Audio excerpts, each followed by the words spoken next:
Good morning students. आज हम लोग सिविक्स का पहला चैप्टर पढ़ेंगे, our community life unity in diversity.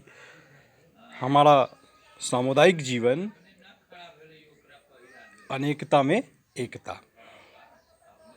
इस चैप्टर में हम लोग जानेंगे कि हमारा सामुदायिक जीवन कैसा है, कैसे अलग अलग समुदायों से किसी ज़िले का निर्माण होता है, किसी विलेज का निर्माण होता है, फिर अनेक नेबरहुड से हम एक गांव का निर्माण करते हैं, फिर हर अनेक गांवों से हम एक ब्लॉक स्तर प्रखंड का निर्माण करते हैं, और इस तरह कैसे एक ज़िला, फिर कैसे एक राज्य का निर्माण होता है।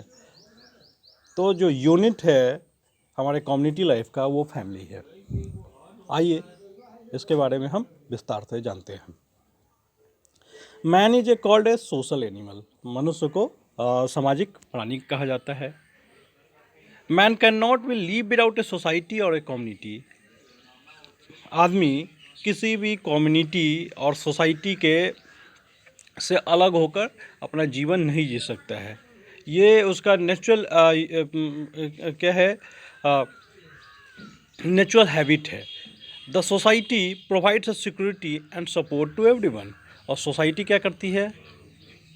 सिक्योरिटी देती है और सपोर्ट करती है, ताकि किसी भी इंडिविजुअल का लाइफ सिंपल हो सके। It is due to the human nature and our necessity that we enjoying living in a community. और मनुष्य का ह्यूमन नेचर है कि वो कम्युनिटी के साथ रहेगा, और ये आवश्यकता भी है। As a result of the advancement in the science and technology, human needs have the multiplied manyfold। और जैसे जैसे विज्ञान और प्रौद्योगिकी का विकास हुआ, वैसे वैसे मनुष्य की आवश्यकताएं भी काफ़ी बढ़ती गई। पहले अर्ली मैन क्या था? फूड गैदर था। आप पढ़े होंगे हिस्ट्री में कि अर्ली मैन फूड गैदर थे। फिर फूड गैदर से उन्होंने रहना, सेटल लाइफ जीना शुरू किया। रहना शुरू किया, तो फिर एग्रीकल्चर शुरू किया। इसी तरह लाइफ का एस्पेक्ट बढ़ता गया। तो जैसे जैसे टेक्नोलॉजी का एडवांसमेंट हुआ, वैसे वैसे उनके जो नीड्स थे, उनकी आवश्यकताएं थी, उसमें गुणात्मक ढंग से मल्टीप्लाइड तरीके से विकास होना शुरू किया, आवश्यकताओं बढ़ना शुरू हुआ। The people living in the village comparatively lead a simple life than those who reside in cities. गांव में रहने वाले लोग शहरों की तुलना में साधारण जीवन यापन करते हैं। As a result their requirements are different from one another. और यही कारण है कि शहर में रहने वाले लोगों की आवश्यकताएं और गांव में रहने वाले आवश्यकताएं दोनों अलग अलग है। In a short needs, requirements and necessity of the human beings compel to live together and extend mutual cooperations। और इन्हीं आवश्यकताओं के वजह से ये कंपेल होता है, ये आवश्यक हो जाता है कि लोग एक साथ मिलकर रहें। This is called a community life. और यही सामुदायिक जीवन कहलाता है। This is called community life. Community and interdependence, समुदाय और एक दूसरे पर निर्भरता, ये हमारा टॉपिक है। इसके बारे में हम लोग समझते हैं कि the community in which we live comprises of the family, the school and the neighbourhood. The family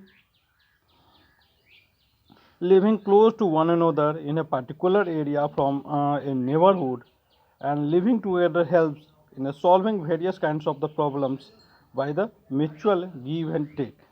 एक कम्युनिटी का जो निर्माण होता है, वो आपके परिवार, आपका स्कूल, आपके आस पड़ोस के जो लोग हैं, आपके मोहल्ले के लोग हैं, इसी से एक समुदाय का निर्माण होता है।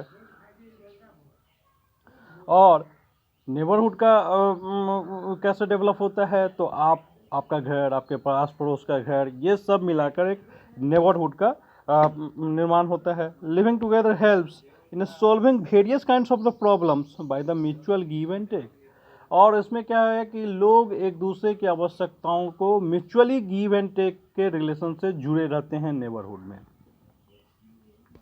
ए group of the neighbourhoods comprises a village और ए सिटी, और many village and city together form a country. और ये ग्रुप ऑफ जो नेबरहुड्स हैं, ये मोहल्लों का जो एकीकृत रूप है, यही गांव का निर्माण करता है, विलेज का निर्माण करता है, विलेज से शहरों का निर्माण होता है और या सिटी का निर्माण होता है। Many village and city together from A country, और बहुत सारे गांव और शहर को मिलाकर एक देश का निर्माण होता है। और no country in the world can meet the demands of the its people independently, और दुनिया में कोई भी ऐसा देश नहीं है जो अपने सिटीजन्स का, अपने नागरिकों के सारी आवश्यकताओं की पूर्ति की फुलफिल खुद से कर सके। ठीक, तो इसलिए वैश्विक रूप से, ग्लोबल रूप से भी एक देश दूसरे देश से इंटरडिपेंडेंसी से जुड़े हुए हैं। ग्लोबल कंट्री का भी अपना एक कम्युनिटी है। In our daily life, we require the service of the farmer, tailors, electrician, plumber, shopkeeper, teachers, doctor, and many more specialists and skilled workers. हमारे रोज़मर्रा के जीवन में हमें हर दिन किसी न किसी तरीके से एक दूसरे से ज़रूरत पड़ती है। जैसे कि कपड़े के लिए हम टेलर्स के पास जाते हैं, पढ़ने के लिए स्कूल जाते हैं जहाँ टीचर्स उनको पढ़ाते हैं। हम दुकानदार से जुड़े हुए हैं रोज़मर्रे के डेली लाइफ के सामानों के लिए, किसानों से जुड़े हुए हैं फूड्स एंड ग्रेन्स के लिए। तो और बहुत सारे स्किल वर्कर्स से भी हमारा रोज़मर्रे का काम इंटरडिपेंडेंस है। The interdependence on the every sphere of the life promotes a feeling of togetherness, belongingness, and social well-being. This paves the way for the continuous development of the country and life. Next है community, the family. तो जो सबसे unit है किसी भी community का, वो family है। All of us live in a family, हम सब लोग एक परिवार में रहते हैं। The family is the first and the smallest unit of the community. तो हमारी जो कम्युनिटी का जो पहला और सबसे रूट लेवल पर जो पहला यूनिट है वो फैमिली है। It meets our needs and help us to adapt ourself to surroundings, और जहां हमें अपनी आवश्यकताओं की पूर्ति करते हैं। The family is also called our first school, और परिवार को ही हमारा पहला स्कूल कहा जाता है। It's here that the child observes, imitates and learns various skills like walking, talking, interacting with the others. और जहाँ हम क्या सीखते हैं, तो हम चलना सीखते हैं, बोलना सीखते हैं, पढ़ना सीखते हैं और एक दूसरे से इंटरेक्ट करना सीखते हैं। The use of the mother tongue enable us the child to express his or her feelings. और मातृभाषा के द्वारा, मदर टंग के द्वारा हम इस एबल हो पाते हैं कि हम अपनी ज़रूरतों के फुलफ़िल कर सकें, हम एक दूसरे से इंटरकनेक्ट कर सकें, इंटरेक्ट कर सकें। इनकलकेशन ऑफ सिविक वैल्यूज, जिन्हें हम संस्कारों के रूप में भी समझते हैं, discipline, dedication, honesty, patriotism, obedience, truthfulness, sacrifice, cooperation, ये सब जो किसी भी बच्चे के, चाइल्ड्स के पर्सनालिटी को डेवलपमेंट करने के लिए आवश्यक है, ये सारे सिविक जो वैल्यूज हैं जिसे हम संस्कार समझते हैं, वो हमें फैमिली से ही मिलता है। Try to recall the contribution of your family in bringing you up and helping the developing your personality. उन सभी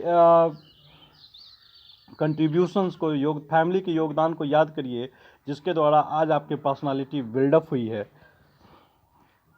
Undoubtedly, we owe a lot of our family. In return, we have many duties towards our family.